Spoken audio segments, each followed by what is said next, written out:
तो fourth example है decomposition of hypochlorite.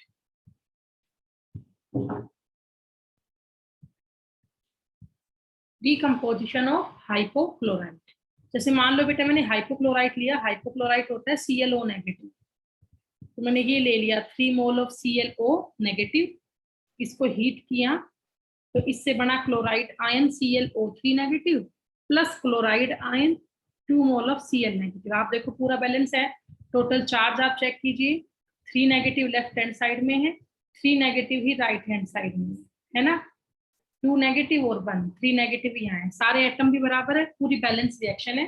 Hypochlorite को डिकम्पोज करवाया तो ये बना। अब इस रिएक्शन का हम लिखते हैं रेट, तो इसका रेट कुछ ऐसा दे रखा है, rate equal to K concentration of ClO negative power में 2। अब ये कहाँ से आया, एक्सपेरिमेंटली आया।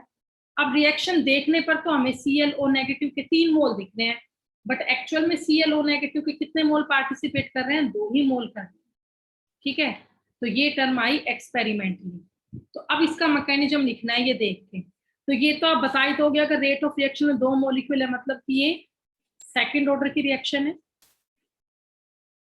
और बाई मोलिकुलर है, ये सेकंड ऑर्डर की रिएक्शन है और बाई मोलिकुलर है। अब इसका मैकेनिज्म लिखना है, तो आप लोग खुद भी अब ट्राई करें बेटा मैकेनिज्म लिखने की, जो रेट में दिया है ना स्टेप 1 में वो ही लिया करो। तो स्टेप 1 में ClO नेगेटिव के 2 मोल दे रखे हैं, तो दोनों ले लो, ClO negative plus ClO negative. ठीक है, तो अब इन दोनों से बनाए क्या भाई, जो प्रोडक्ट में बन रहा है ClO3, 3 O चाहिए, यहाँ तो O 2 है, तो 3 O वाला कंपाउंड तो बन नहीं सकता, तो फिर Cl नेगेटिव बना दूं। तो अब प्लस में क्या बच गया, एक Cl बच गया, 2 O बच गया और एक नेगेटिव चार्ज, प्लस में क्या निकाल दिया, ClO2 नेगेटिव। तो इसे हमने क्या बना दिया, ये क्या है भाई, इंटरमीडिएट है, और ये स्टेप कैसी हुई, स्लो स्टेप हुई। अब क्या होगा, स्टेप नंबर 2 पे आते हैं, तो स्टेप 2 में क्या होगा, जो ये ClO2 नेगेटिव है ये किससे रिएक्ट करेगा, ClO नेगेटिव से। क्यों भाई, टोटल यहाँ 3 ClO नेगेटिव थे ना, 2 ही यूज हुए, थर्ड ये आ गया, तो अब इनकी हेल्प से क्या बन जाएगा बोलो, ClO3 नेगेटिव प्लस क्या निकल गया, Cl नेगेटिव। ओके, ये रिएक्शन कैसी होगी, फास्ट होगी। अब जो कट रहा है वो काट दो, इंटरमीडिएट ये तो हो गया कैंसिल, Cl माइनस से, सॉरी बेटा ये नहीं कटेगा, सॉरी ये रहेगा एज इट इज। अब इसका ओवरऑल आप लिख दे रेट, तो 1 2 3 टोटल 3 मोल है ClO नेगेटिव के, इससे एक तो क्या बनाया, ClO3 नेगेटिव प्लस 2 क्या बनाए, एक और एक 2 क्या बनाए, Cl नेगेटिव। हो गया, जो स्लो स्टेप होती है that is the rate determining step, आपको ये बात याद रखनी है। ओके, कर दोगे, तो बस अब इसका लास्ट एग्जांपल करवाती हूँ, फिर इसके 1-2 क्वेश्चंस करवाती हूँ। हो गया होगा, हटा लूं पेज, देती हूँ, बस लास्ट एग्जांपल है 5th, decomposition of hydrogen peroxide. H2O2 है, हाइड्रोजन पेरोक्साइड, उसका डिकम्पोजिशन करना है I नेगेटिव और एल्कलाइन मीडियम में। तो रिएक्शन आपको कुछ ऐसी दे रखी है, 2 मोल ऑफ H2O2, इसका डिकम्पोजिशन हुआ प्रेजेंस ऑफ I नेगेटिव और मीडियम कैसा है, एल्कलाइन मीडियम। ठीक है, इससे हमने क्या बनाया, 2 mole of H2O plus O2, ये रिएक्शन है। और इस रिएक्शन का रेट आपको गिवन है, rate equal to K concentration of H2O2, साथ में जो कैटलिस्ट है I नेगेटिव वो भी पार्टिसिपेट कर रहे हैं। अब ये कहां से आया, इट अराइज एक्सपेरिमेंटली, ये कहां से आया, इट अराइज एक्सपेरिमेंटली। हो गया, तो भाई अब करो, फिर इसको कैसे करोगे, इस रिएक्शन का ऑर्डर वगैरह तो बात में वो करते हैं मैकेनिज्म। तो स्टेप 1 आप देखिए,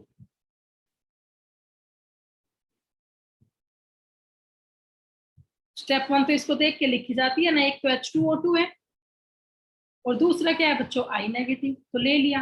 अब सोचो प्रोडक्ट में क्या बनाए, स्लो स्टेप है, एक तो H2O बना दे, अब प्लस में क्या बनाए, ये एक I एक तो आई और एक यहाँ ओ बचा, आई ओ, ऊपर चार्ज कैसा आएगा, नेगेटिव, तो ये क्या बन गया, इंटरमीडिएट। अब स्टेप नंबर 2 पे आओ।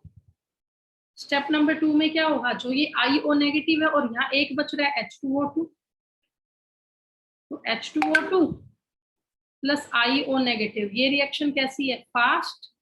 इससे फिर से क्या बना दिया, H2O प्लस में O2 निकाल दिया, प्लस में आई नेगेटिव, दोनों स्टेप होगी।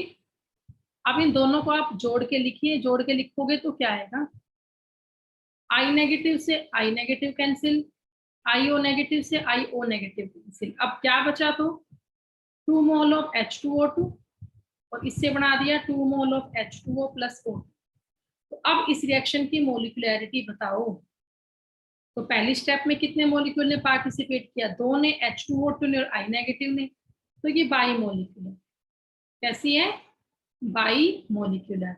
और अब इसका ऑर्डर, तो ऑर्डर भी इसका 2 ही है, order with respect to H2O2 1 है, with respect to I negative भी क्या है, 1 है, और टोटल ऑर्डर कितना है, 1 + 1 2 है। ठीक है बेटा, 1 तो रेस्पेक्ट में है H2O2 के, order with respect to H2O2 कितना है, 1, और order with respect to I negative भी कितना है, 1 है। ठीक है, कर लोगे। तो ये ऐसे आपको एग्जांपल्स करने हैं, रिएक्शन का रेट देख के आपको इसका प्रपोज्ड मैकेनिज्म चेक करना है। ठीक है, तो अब इसके बाद हम नेक्स्ट क्वेश्चन करते हैं, ऑर्डर एंड मोलिकुलरिटी में डिफरेंस। डायरेक्ट क्वेश्चन ये आता है एग्जाम में, 2 साल पहले भी ये क्वेश्चन आया था बेटा, देखिएगा ध्यान से। हेडिंग डालो, difference between order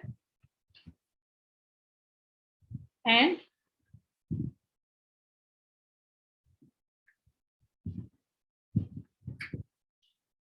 molecularity. Order में और मोलिकुलरिटी में क्या डिफरेंस है, देखिए बेटा। सबसे पहले पॉइंट, जो ऑर्डर है ना, ये आपका कंसेप्ट है एक्सपेरिमेंटल, कल हमने पूरा किया था। लेकिन जो मोलिकुलरिटी है ये पूरा थ्योरेटिकल कंसेप्ट है, इसमें तो प्रपोज मैकेनिज्म देखना पड़ता है। तो फर्स्ट पॉइंट आप कहेंगे, order is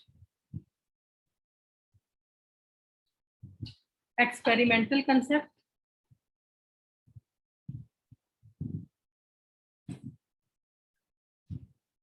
but molecularity is theoretical concept। ठीक है, अगला पॉइंट, जो ऑर्डर है वो एप्लीकेबल होता है सिंपल रिएक्शन के लिए भी और कॉम्प्लेक्स के लिए भी, लेकिन मोलिकुलरिटी का कोई भी मीनिंग नहीं होता in case of complex reaction. Order is applicable for elementary, elementary समझते हो ना, तो सिंगल स्टेप रिएक्शन है, for elementary as well as complex reaction. Order दोनों के लिए एप्लीकेबल है, एलिमेंट्री रिएक्शन के लिए भी और कॉम्प्लेक्स रिएक्शन के लिए भी। बट जो मोलिकुलरिटी है, इसमें क्या कहोगे, molecularity have no meaning,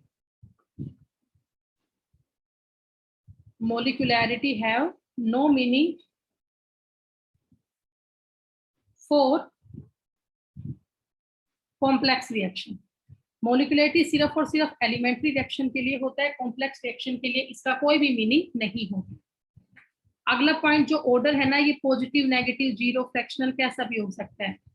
it may be zero, positive, negative और फ्रैक्शनल, कैसा भी हो सकता है। लेकिन मोलिकुलरिटी जो है कैन नेवर बी जीरो, ना ये फ्रैक्शनल हो सकती है।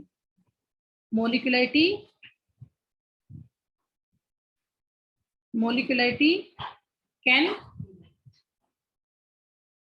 never be zero, not fractional।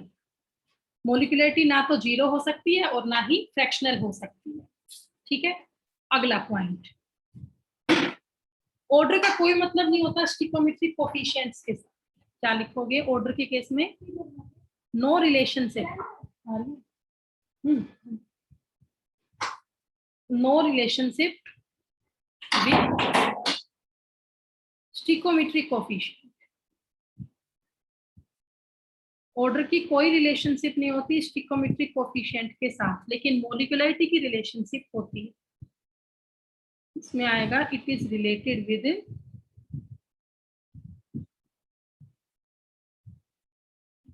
स्टिकोमेट्रिक coefficient. ये रिलेटेड होता है बेटा, it is related with stoichiometric coefficient. ठीक है, अगला पॉइंट, बस लास्ट पॉइंट होगा ऑर्डर और मोलिकुलरिटी का। देखिए नेक्स्ट पेज में करती हूँ। जो ऑर्डर है आपका,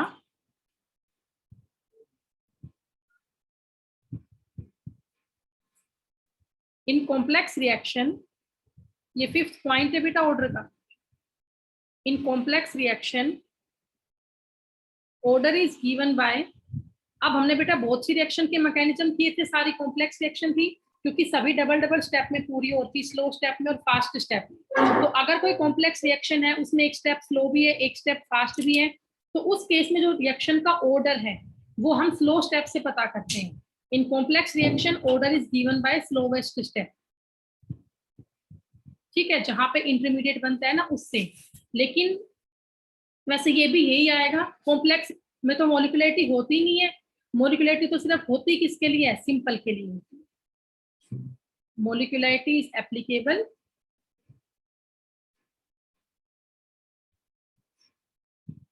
ओनली फॉर सिंपल रिएक्शंस। ठीक है, तो मोलिकुलरिटी सिर्फ सिंपल रिएक्शन के लिए होती है, कॉम्प्लेक्स के लिए इसका कोई भी मीनिंग नहीं होता है। तो ये आपके डिफरेंस में ऑर्डर में एंड मोलिकुलरिटी में कर लें आप लोग।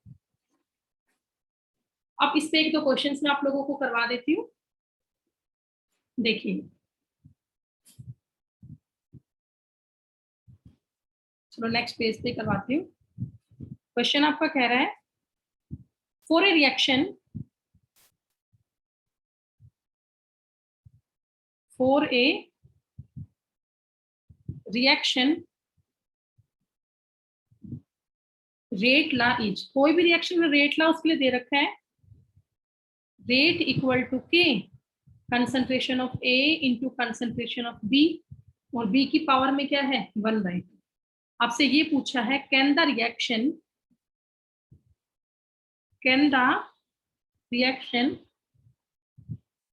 बी एन एलिमेंट्री रिएक्शन, कि क्या जो ये रिएक्शन है ये एलिमेंट्री रिएक्शन हो सकती है, आपको बताना है, एक्सप्लेन करना है।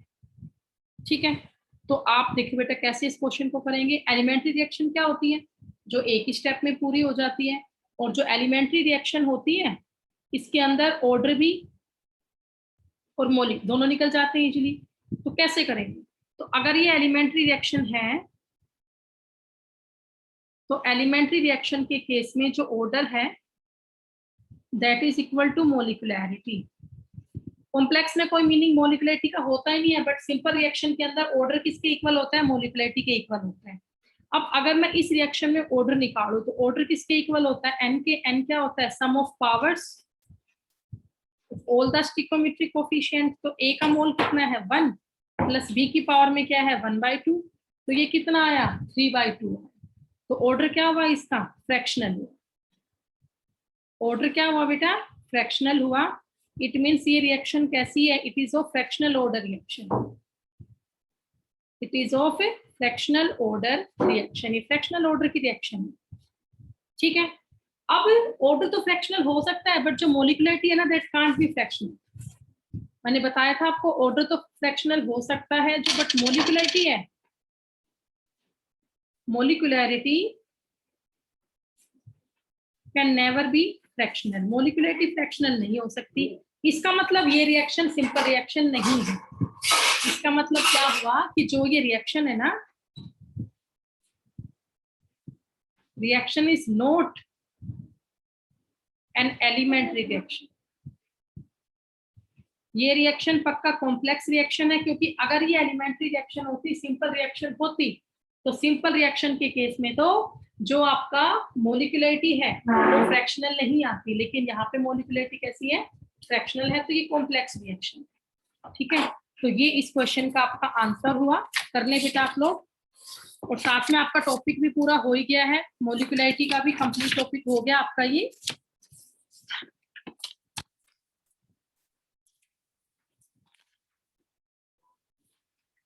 कर ले फटाफट से आप इसे। चैप्टर का एक पोर्शन कंप्लीट हो गया है। अब इसमें इंटीग्रेटेड रेट एक्सप्रेशन वगैरह आएगा नेक्स्ट टॉपिक, वो फिर हम नेक्स्ट लेक्चर से शुरू करेंगे बेटा, वो हो भी नहीं पाएगा।